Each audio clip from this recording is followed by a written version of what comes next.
Hello dear students. पिछले video के अंदर हमने भीलवाड़ा सुपर ग्रुप के बारे में कुछ पढ़ा था, जो कि राजस्थान की जियोलॉजी में बेसमेंट रॉक्स के रूप में जानी जाती हैं। आज हम भीलवाड़ा के ऊपर मिलने वाली अरावली सुपर ग्रुप के रॉक्स के बारे में कुछ स्टडी करेंगे, जो कि राजस्थान में पेलियोपोटोजेनिक रॉक्स के रूप में जानी जाती हैं।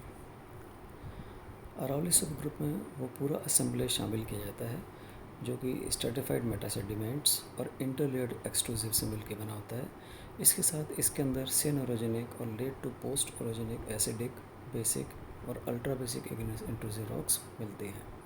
यह रॉक्स डिफॉर्मेशन शो करती हैं और कॉम्प्लेक्सली फोल्डेड हैं।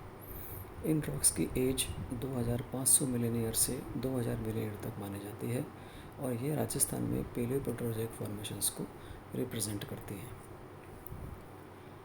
इन रॉक्स का distribution south eastern parts of Rajasthan के अंदर मिलता है, जो कि करीब 350 किलोमीटर के स्ट्रेच के अंदर है। यह एरियाज़ राजसमंद, डूंगरपुर, बांसवाड़ा और उदयपुर एरिया के अंदर आते हैं। अरावली सुपर ग्रुप का टाइप एरिया उदयपुर को माना जाता है। यह एक बेल्ट के रूप में एक्सपोज्ड है, जो कि नॉर्थ में करीब 40 किलोमीटर चौड़ी बेल्ट है, और जैसे साउथ की तरफ चलते जाते हैं तो ये ग्रेजुअली फैनिंग आउट होकर 150 किलोमीटर तक चौड़ाई की बेल्ट हो जाती है। अरावली और प्री अरावली रॉक्स के बीच की बाउंड्री को थिन क्वार्ट्ज एरेनाइट बेड्स की से मार्क किया जाता है। यदि इस मैप में अरावली के डिस्ट्रीब्यूशन को देखा जाए तो ग्रीन जो शेडेड एरिया है वो सारा अरावली रॉक्स को रिप्रेजेंट करता है। ये अरावली रॉक्स राजसमंद, उदयपुर, डूंगरपुर और बांसवाड़े एरिया के अंदर एक्सपोज्ड है। इनके लेफ़्ट में रेड कलर की जो रॉक्स हैं वो दिल्ली सुपर ग्रुप की रॉक्स हैं, और इनके राइट में और ऊपर की तरफ सेंटर पार्ट के अंदर जो पर्पल कलर की रॉक्स एक्सपोज्ड हैं, ये सारी भीलवाड़ा सुपर ग्रुप की रॉक्स मानी जाती हैं। अरावली सुपर ग्रुप के स्ट्रेटिग्राफिक सक्सेशन को जैसा आप जानते ही हैं, सबसे पहले हेरन ने स्टडी किया था।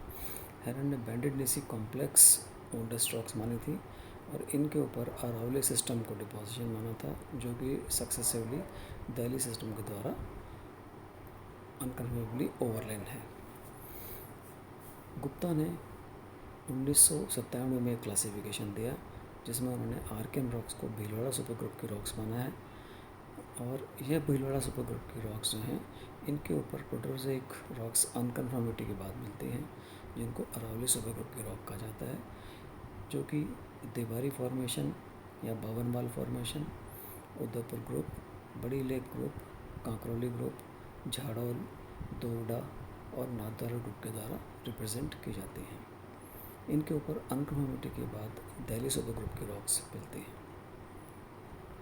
रॉय एंड जाखड़ ने 2002 में इस क्लासिफिकेशन को थोड़ा सा मॉडिफाई किया।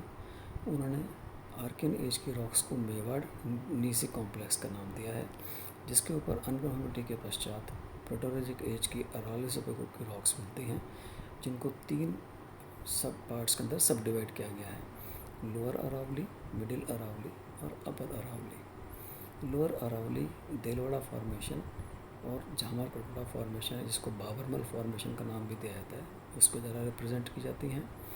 Middle Aravallis Udaipur formation, Mochia formation जिसके इक्विवेलेंट जावर फॉर्मेशन है, बोआ फॉर्मेशन या माछला मगरा फॉर्मेशन और टिडी फॉर्मेशन के द्वारा रिप्रेजेंट की जाती हैं। यंगेस्ट अपर अरावलीज देवारी फॉर्मेशन, कबीता डोलोमाइट और लखवाली फॉर्मेशन, जिसको झाड़ोल फॉर्मेशन का नाम भी दिया गया है, उसके द्वारा रिप्रेजेंट की जाती हैं।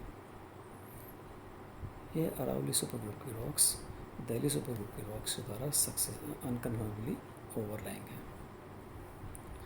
यदि अरावली की लिथल रॉक्स को ध्यान से देखा जाए तो आप ये कह सकते हैं कि ओल्डेस्ट रॉक्स जो हैं वो मेवाड़ नीसी कॉम्प्लेक्स हैं, जो कि 3.5 से लेके 2500 मिलियन तक ओल्ड हैं।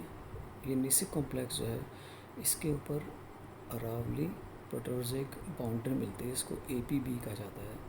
APB की पहचान इन नीसी कॉम्प्लेक्स के ऊपर और यंगर फॉर्मेशन में डिपोजिशन से पहले बेस में पेलियोसोल्स के द्वारा होती हैं, जो कि हाईली एल्यूमिनोसिलिकेट डिपॉजिट्स हैं।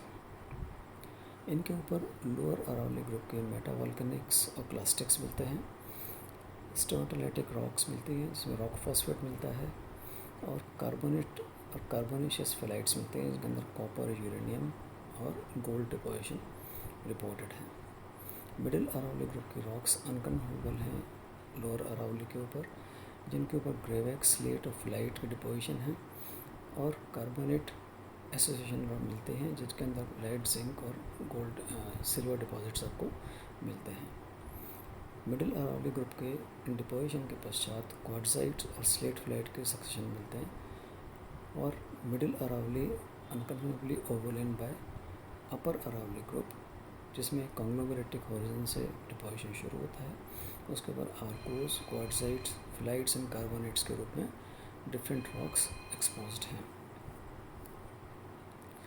अरावली सुपर ग्रुप की जनरलाइज क्लासिफिकेशन का यदि स्टडी किया जाए, जो कि सेन गुप्ता ने 1992 में दिया था, तो हम ये कह सकते हैं कि भीलवाड़ा सनबता कॉम्प्लेक्स और मेवाड़ निसी कॉम्प्लेक्स के ऊपर अनकन्फर्मेबली अरावली सुपर ग्रुप की रॉक्स मिलती हैं, जिनके बेसमेंट में दिलवाड़ा ग्रुप, देवारी ग्रुप जिसमें मटून सब ग्रुप शामिल है, उदयपुर ग्रुप जिसमें टिहरी सब ग्रुप शामिल है, बड़ी लेक ग्रुप जिसके इक्विवेलेंट कांकरोली ग्रुप मिलता है, और झाड़ोल जिसके इक्विवेलेंट दोवड़ा और नाथद्वारा ग्रुप मिलते हैं।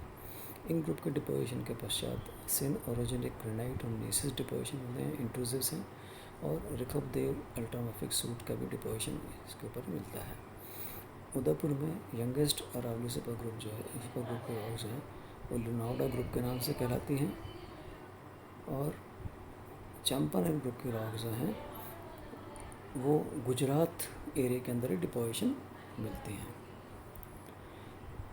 यदि इन रॉक्स में स्ट्रक्चरल डिफॉर्मेशन और मेटामॉर्फिज्म के बारे में कुछ बोला जाए, तो हम ये कह सकते हैं कि ये सभी रॉक्स जो हैं इनमें 3 मेजर एपिसोड्स ऑफ डिफॉर्मेशन और मेटामॉर्फिज्म होते हैं, जिनकी वजह से अरावली सुपर ग्रुप की रॉक्स के अंदर फोल्डिंग, शेयरिंग, किंक बैंड्स और कंडेंसेशन क्लीवेज आदि डेवलप होते हैं।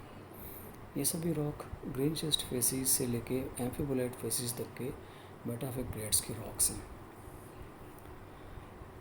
इस दौरान यदि कोई महत्वपूर्ण इग्निस एक्टिविटीज़ की चर्चा की जाए, तो हम ये कह सकते हैं कि उदयपुर, सलम्बर, उदय सागर और धारवाल ग्रेनाइट्स के रूप में इंट्रूसिव रॉक्स हैं जो कि इसमें मिलती हैं। इसके अलावा रखबदेव अल्ट्रा बेसिक सूट जो कि सर्पेंटिनाइट, टेल कार्बोनेट रॉक्स और टेल क्लोराइड से मिलकर बना होता है, ये जियोसिंक्लाइनिक फेज को रिप्रेजेंट करता है। इस वीडियो के अंदर हमने अरावली की क्लासिफिकेशन को और उसके इग्निस एक्टिविटीज़ के बारे में कुछ जानकारी ली है।